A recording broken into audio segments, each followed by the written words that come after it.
Bismillahirrahmanirrahim. Assalamualaikum warahmatullahi wabarakatuh. Di sini kami akan menjelaskan sirah nabawiyah. Apa sih sirah nabawiyah menurut Anda? Sirah Nabawiyah merupakan salah satu sumber yang keilmuannya mengenai Nabi Muhammad SAW dan sumber sepatutnya lah kita mempelajari dan mengamalkannya. Tujuan utama mempelajari sirah nabawiyah bukanlah sekedar untuk mengungkap peristiwa-peristiwa bersejarah tentang Muhammad. Kehidupan Nabi memang menjadi topik yang sangat menarik untuk dikaji karena dalam dirinya terdapat perpadu karakter kemanusiaan Nabi Muhammad dan kenabiannya.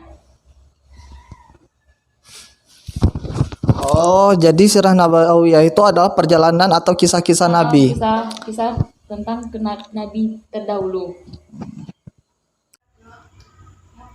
Oh, jadi sirah nabawiyah itu adalah perjalanan Nabi ya? Ya. Oh. Jadi di sini saya akan menanyakan, apakah urgensi tentang sirah nabawiyah itu ada? Ia ada urgensi sirah Nabi yang merupakan perjalanan hidup Nabi dan Rasul terakhir. Nabi Muhammad adalah sebagian dari sejarah. Sirah Nabi ini memiliki banyak kemuliaan dan keagungan yang menunjukkan urgensitas dalam mengkajinya. Yang pertama, bahwa sirah Nabi adalah sebuah perjalanan sejarah yang memiliki sifat-sifat istimewa. Yang kedua, sirah Nabi adalah perjalanan hidup yang hakiki lagi nyata. Yang ketiga, sirah Nabi adalah perjalanan hidup hakiki yang kebenarannya dapat dibuktikan secara ilmiah oleh para ahli tahqiq. Diriwayatkan oleh para perawi yang terpercaya sesuatu yang tidak dimiliki kisah lainnya. Yang keempat, mempelajari sirah Nabi tidak dapat dianggap sebagai hal membuang waktu dengan percuma. Yang kelima, bahwa Rasulullah dengan beragam sifat dan kebiasaan luhurnya sanggup membuktikan akhlak mulia. Oh, jadi kesimpulannya berarti urgensi Nabi Muhammad itu berarti udah nyata dan itu udah memang benar-benar udah dibuktikan dalam kitab-kitab atau surah-surah ya. Ya. Bagaimana sirah dakwah Nabi Muhammad SAW? Oke, dakwah sirah Nabi Muhammad itu panjang sekali perjalanannya. Ya banyaknya rintangan yang diusik oleh kaum kafir Quraisy. Nabi Muhammad yang mulanya mendapatkan perintah Allah berdakwah secara sembunyi-sembunyi, kemudian diperintahkan oleh Allah untuk berdakwah secara terang-terangan. Dakwah Nabi Muhammad yang pertama, penghinaan, ancaman dan siksaan secara fisik kepada Rasulullah SAW. Orang-orang kafir Quraisy Mekah menghina Nabi adalah orang gila, orang yang tukang sihir, anak yang celaka, anak yang berdosa. Beliau sangat rendah di hadapan orang Mekah. Penghinaan, ancaman dan siksaan terhadap para pengikut Rasulullah.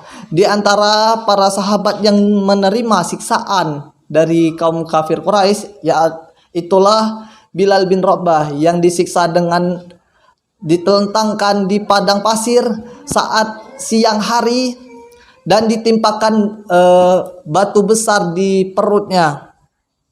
Yang ketiga, tawaran harta, tahta dan wanita. Orang-orang kafir Quraisy mengutus Utbah bin Rabi menemui Rasulullah, kemudian menawarkan harta sebanyak apapun yang Rasulullah yang mau dimintai. Semua tawaran tersebut ditolak oleh Rasulullah SAW. Yang keempat, membujuk Nabi Muhammad untuk saling bertukar agama sesembahan.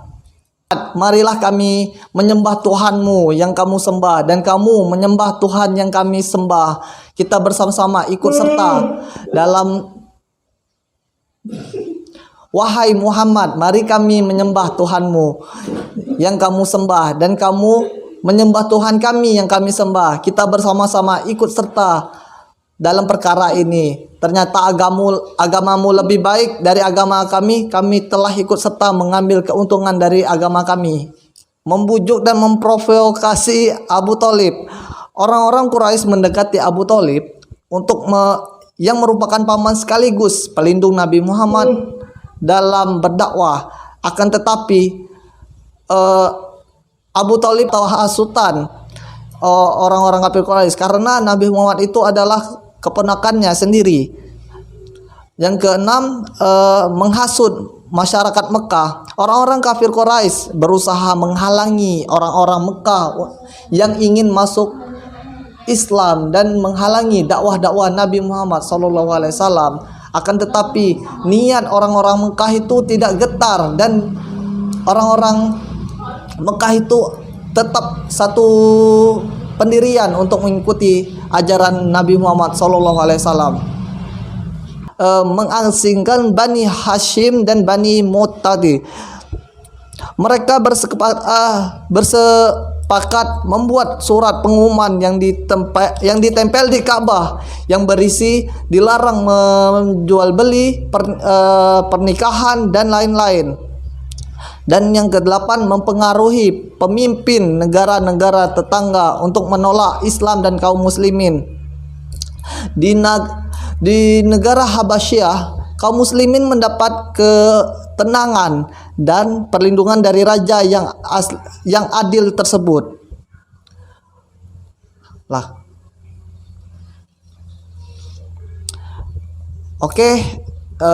Jadi kesimpulan dari Sirah Nabawiyah adalah rekaman perilaku peristiwa-peristiwa yang kisah kehidupan Rasulullah SAW sepintas. Memang tidak ada perbedaan signifitas antara definisi hadis dan sirah. Hadis yang lazim didefinisikan sebagai perkataan, perbuatan, dan ketetapan dan sifat-sifat Nabi. Jadi kita itu harus meneladani sifat-sifat Nabi yang pertama keteguhannya, keadilannya, kepercayaannya, dan banyak-banyak yang lain sifat-sifat Nabi yang harus kita teladani. Mungkin hanya itu saja yang bisa saya sampaikan. Kurang lebihnya mohon ampun, kepada Allah saya meminta ampun. Wassalamualaikum warahmatullahi wabarakatuh.